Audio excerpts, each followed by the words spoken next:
Speaking with Mike in the media. LeBron, setting aside the result for a second, what were some of the basketball things that you guys were doing collectively that was better than the last game or two, and how sustainable is that as you look towards the final stretch of the season? Just felt like we was connected.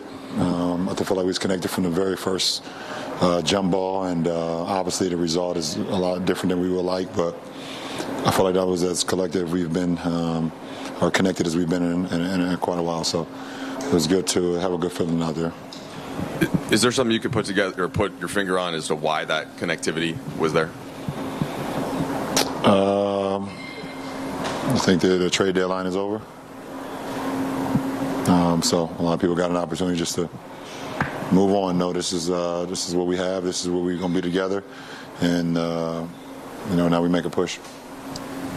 Brian, the result, obviously, it's a tough loss. But considering the way you felt after Milwaukee, considering Portland, is there some value and substance here as y'all try to figure out your spirit and confidence? No, absolutely. Obviously, this is the second best team in the Western Conference, one of the best teams in the league. They've shown that all season. And, but I love our fight. I love what we brought to the table tonight. And if, we continue that in the second, with a quote-unquote second half of the season, then we'd be in a really good position.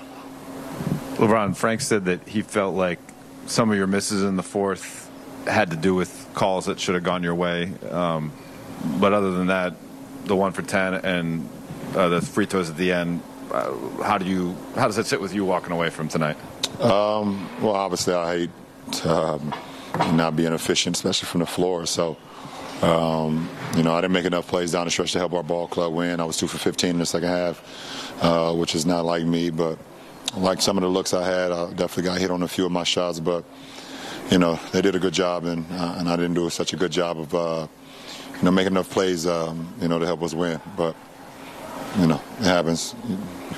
LeBron, these moments are always a little more sour in a loss, but you passed Kareem Abdul-Jabbar tonight for the most combined points ever scored in this league between the regular season and the playoffs, the most. Like, what does that mean to you to be at the top of that list? Well, it's hard for me to speak on it now because I hate doing anything when it comes in a loss. And we had an opportunity to win a big game tonight. But like I said, throughout my career, anytime I've been linked with some of the greats, I've always just been in awe. Been appreciative of the opportunity to play this game at the highest level. I love the game of basketball. I love being a part of the NBA and being able to inspire, so many different sets of generations. And along that way, when you're able to accomplish things individually, then at some point, I guess, have an opportunity to kind of sit back and think about it. And I don't know and how you feel about it. So I don't really have much of because the loss is still so fresh in my mind. That's the only thing that's kind of like running through my mind. But my teammates came up to me. The majority of my teammates came up to me tonight when they heard the news, and coaching staff, a couple of the guys on the coaching staff as well, got some text messages after the game from some friends and family and things, loved ones. So, I guess it's a pretty, a pretty big deal, and I think all the congratulatory wishes for sure. LeBron, what did you see from Taylor and Austin tonight, especially in the second half and some of the plays they made on offense? They were great. On both sides of the floor. They were great. And they're young guys, and they're going to make mistakes just like the rest of us. And but they were great tonight, and we needed every bit of it. LeBron, going back to setting a record, looking forward, when you go to Cleveland and you're around the top 75 guys, are you anything you're looking most forward to and being in part of that crowd? No, not really. I am just honored and very humbled by the simple fact that I am one of the top 75 players that ever played a game of basketball, being voted in, and and the fact that it's happening 35 miles north of my hometown makes it even more special. I grew up 35 minutes, 40 minutes drive ride from Cleveland, in Akron, obviously. For me to be standing up there with,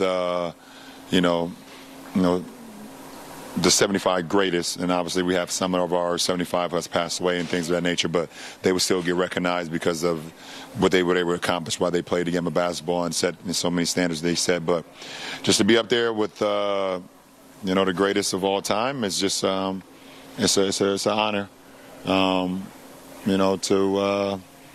do that and just be, my family and my friends will be there, and it's pretty cool. It's pretty cool. The last two on Zoom to be Kyle Goon and then Brad Turner. Hey, LeBron, just going back to you talking about being connected as much as you were for the first time in a while. After the trade deadline, did you guys have to kind of come together? Was there a moment either that Thursday after the deadline passed or in practice the next day that you guys talked to each other about everything? No, we don't. We're all grown men. You don't need to come together and talk about it.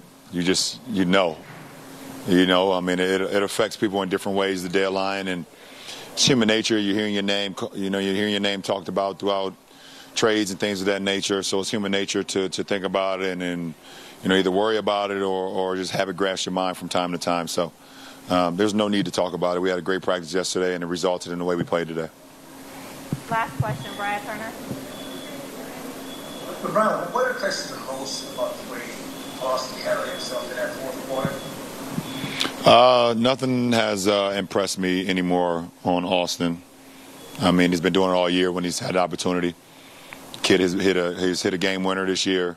He's made big plays over and over offensively and defensively. So nothing has surprised me. I mean, obviously, like I said, he's a young kid, so he's going to make mistakes. But, I mean, the way he plays, as hard as he plays, you can live with that. So I'm not surprised by anything that he does on the floor anymore. Appreciate it.